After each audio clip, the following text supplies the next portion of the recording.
Hello बच्चों, तो कैसे हैं आप लोग। तो अब हम लोग स्टार्ट करते हैं फंक्शन ऑफ मैनेजमेंट, प्रबंध के कार्य। तो प्रबंध का जो पहला कार्य है वो है प्लानिंग। देखिए प्लानिंग क्या होती है, किसी भी चीज़ की योजना बनाना, नियोजन जिसको हम लोग बोलते हैं। तो थिंकिंग इन एडवांस है ना, how to do, where to do, when to do, है ना, और व्हाई टू डू कि कब करना है, कैसे करना है, क्यों करना है, इसके बारे में प्रारंभ में सोचने की ही कला को हम लोग क्या बोलते हैं, नियोजन बोलते हैं। अब यहाँ पर बात करें, planning means thinking in advance what is to be done, how it is to be done, where it is to be done, why it is to be done is called planning.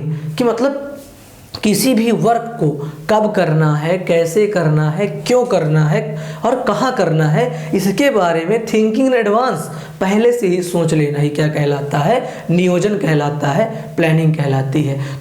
अगर हम लोग basically बात करें तो management के 5 function माने गए हैं। There are 5 function of management: planning, organizing, staffing, directing and controlling.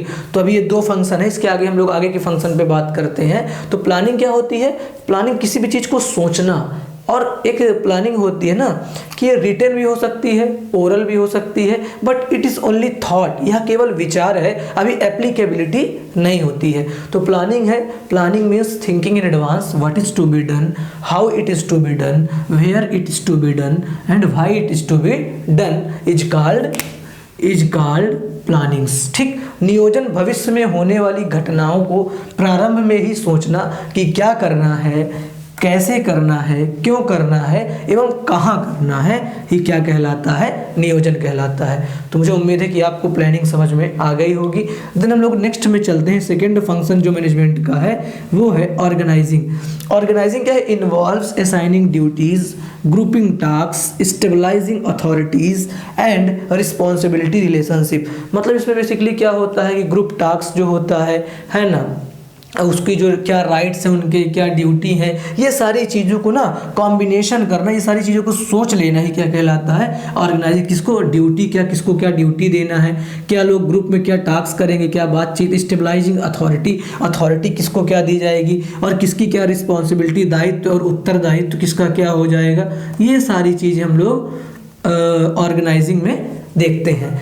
Then it is combination of human beings, capital and raw material. ये डेफिनेशन बहुत इंपॉर्टेंट है और इसको आप बिल्कुल याद रखिएगा कि मनुष्य शक्ति, पूंजी एवं कच्ची सामग्री का मिश्रण ही संगठन कहलाता है। अब मनुष्य शक्ति कहते हैं कि ह्यूमन बींग्स जब तक नहीं होंगे तब तक कोई भी संगठन चल नहीं सकता है। तो ह्यूमन बींग को एकत्रित करना, कैपिटल को एकत्रित करना, कंट्रीब्यूट करना, मतलब अपने पास लाना, एंड देन लास्ट में रॉ मटेरियल, कच्ची सामग्री को, इन तीनों का मिक्सचर ही क्या कहलाता है, आपका ऑर्गेनाइजिंग कहलाता है। तो प्लानिंग और ऑर्गेनाइजिंग हो गई है। हम लोग आगे चलते हैं और देखते हैं स्टाफिंग। स्टाफिंग क्या होती है, ठीक।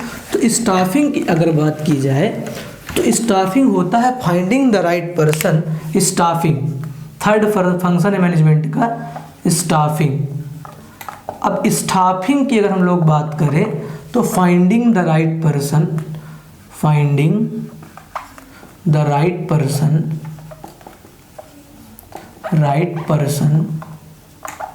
For the right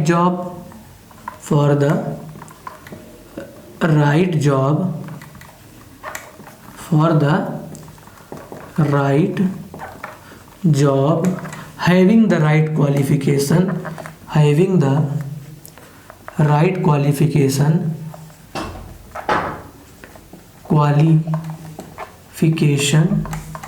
at the right time,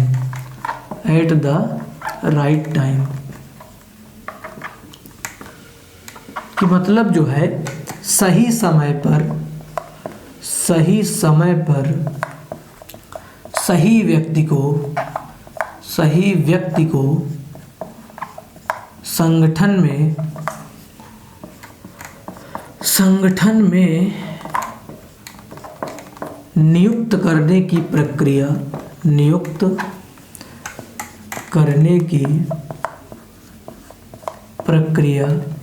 क्या कहलाती है, नियुक्तिकरण कहलाती है। अब देखिए यहाँ पे लिखा है साफ साफ कि फाइंडिंग द राइट पर्सन, अगर आपको जैसे और प्लानिंग हो गई, ऑर्गेनाइजिंग हो गई, अब आपको स्टाफिंग करना, भी ह्यूमन बीइंग, रॉ मटेरियल और कैपिटल का तो हमने एकदम व्यवस्था कर ली। अब हमको जरूरत है एम्प्लॉयज़ की जो कि हमारे ऑर्गेनाइजेशन में वर्क करे।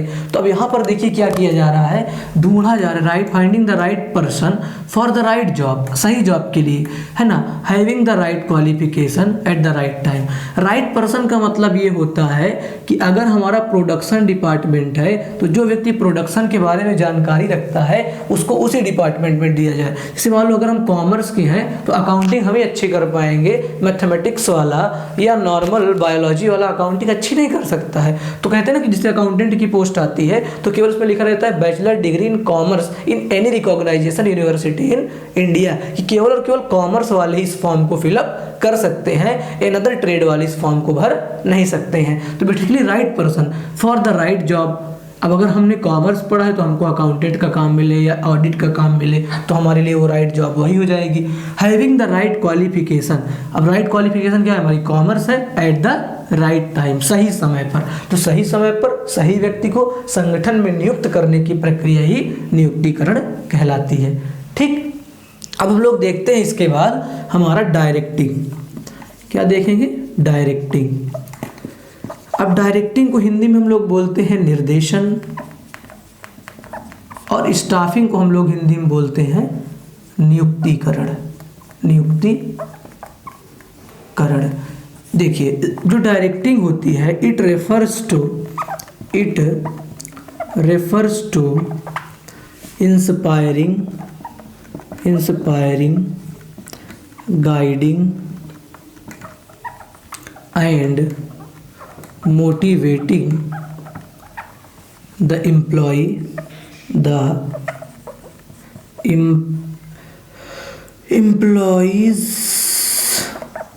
so that their best efforts to achievement of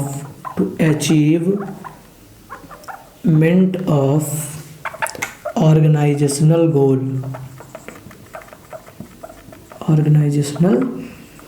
goal।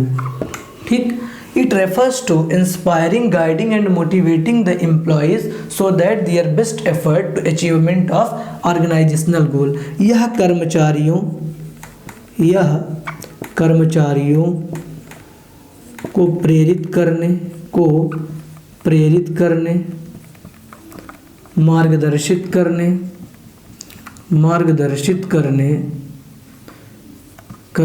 अभिप्रेरित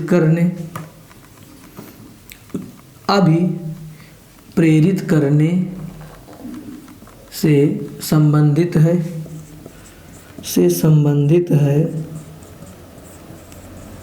जिससे संगठनात्मक लक्ष्य प्राप्त हो सके।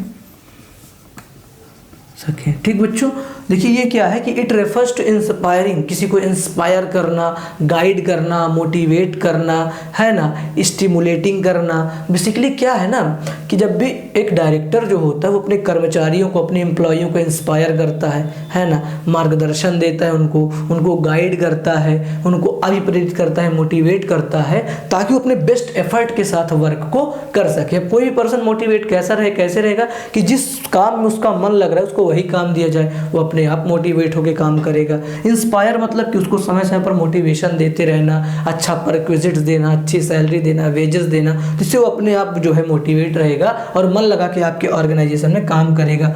डिसीजन मेकिंग में उसको हिस्सा दिया जाए, है ना, कुछ बातें उससे पूछ के की जाए और उसको इम्पोर्टेंस दिया जाए ऑर्गेनाइजेशन में, तो वो मन लगाकर ऑर्गेनाइजेशन में काम करता है। तो it refers to inspiring, guiding and motivating the employees so that their best effort to achievement of organisational goal. यह कर्मचारियों को प्रेरित करने, मार्गदर्शित करने और अभिप्रेरित करने से संबंधित है जिससे संगठनात्मक लक्ष्य प्राप्त हो सके।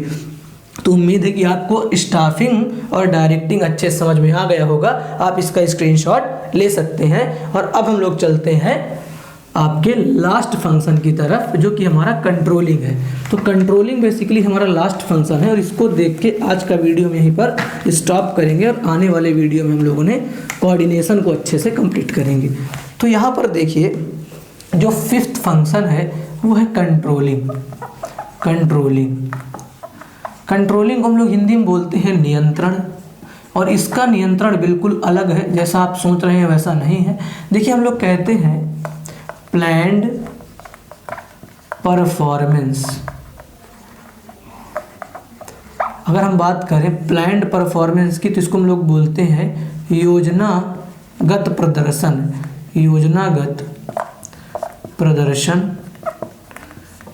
और यहाँ हम लोग बात करें तो एक्चुअल परफॉर्मेंस।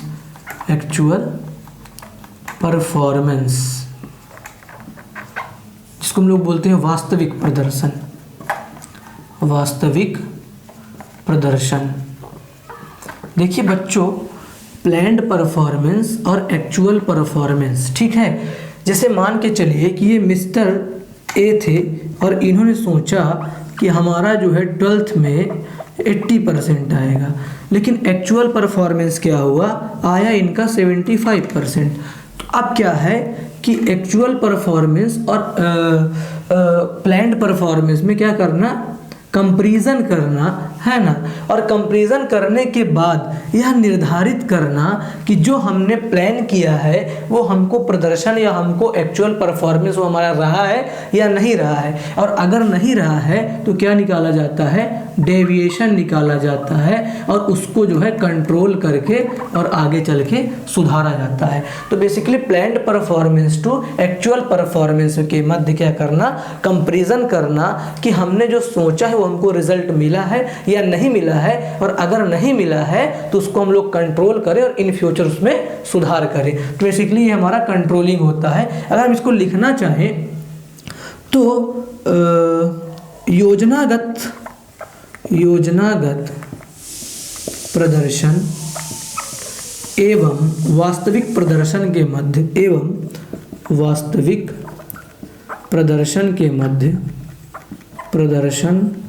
मध्य, तुलना करना एवं कमियों को निकाल कर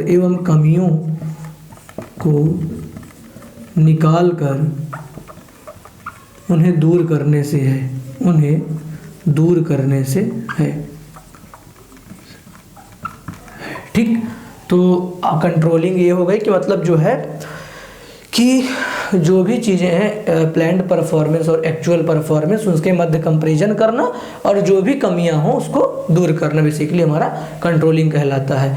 तो आज का वीडियो यहीं तक। मुझे उम्मीद है कि आपको जो है दोनों चीज़ें क्लियर होंगी, नेचर और function of management. Nature of management and function of management आज हम लोगों ने कंप्लीट किया। अब नेक्स्ट वीडियो में हम लोगों ने बेसिकली नेचर हमने कंप्लीट किया, फिर हमने लेवल ऑफ मैनेजमेंट और फंक्शन ऑफ मैनेजमेंट इस वीडियो में देखा। अब नेक्स्ट वीडियो में हम लोग कोऑर्डिनेशन पढ़ेंगे, और कोऑर्डिनेशन के बाद ये चैप्टर हमारा पूरी तरह से कवर हो जाएगा और एक भी टॉपिक इसका नहीं छूटा है। तो आप जाइए, प्लेलिस्ट बनी है, आप एक तरफ से वीडियो देखिए, और जहाँ भी आपको डाउट हो रहा है तो आप हमसे जो है पूछ सकते हैं, कमेंट सेक्शन में बता सकते हैं। तो वीडियो को आप लाइक करिए और ज़्यादा से ज़्यादा शेयर करिए ताकि हमारा वीडियो सब तक पहुंच सके, और पूरे जुनून के साथ, उत्साह के साथ हम आपसे फिर मिलते हैं। तो धन्यवाद बच्चों, शुभ रात्रि बच्चों। इस तरह पढ़ते रहिए और हमारा